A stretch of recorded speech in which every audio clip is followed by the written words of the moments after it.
Ya, Saudara, Kantor Perwakilan Bank Indonesia Daerah Istimewa Yogyakarta memprediksi perekonomian DIY 2023 tumbuh di kisaran 4,6 hingga 5,4% di masa endemi COVID-19.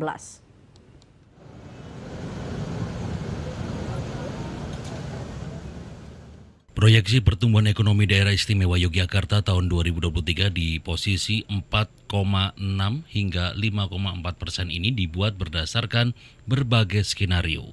Salah satunya adalah kunjungan turis yang tinggi bisa mendorong ekonomi Bumi Mataram ini ke batas tengah bahkan lebih kuat lagi.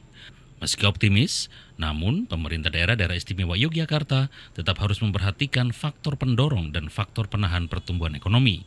Faktor penahan yang bisa terjadi adalah potensi El Nino yang bisa memberikan dampak pada musim panen hingga berkurangnya air.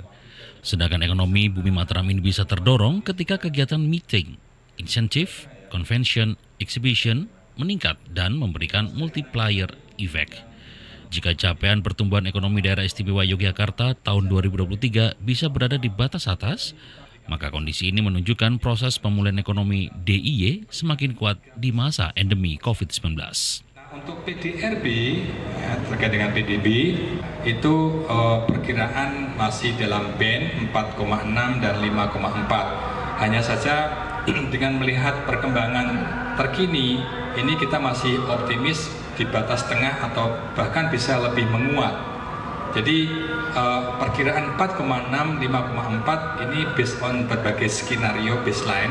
Tetapi ketika kita meyakini ada katakanlah turis yang datang dan itu memberikan dampak yang besar kepada multiplier effect ke perekonomian, maka perkiraan ini bisa bergeser ke titik tengah bahkan lebih kuat lagi.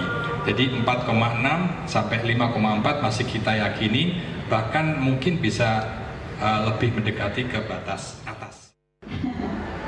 Ini dia Kak Rahma dan juga Kak. Sebelumnya, Badan Pusat Statistik Daerah Istimewa Yogyakarta mencatat pertumbuhan ekonomi Daerah Istimewa Yogyakarta triwulan kedua tahun 2023 sebesar 5,16% secara tahunan. Angka ini sedikit lebih rendah dibandingkan angka nasional yang mencapai 5,17% year on year.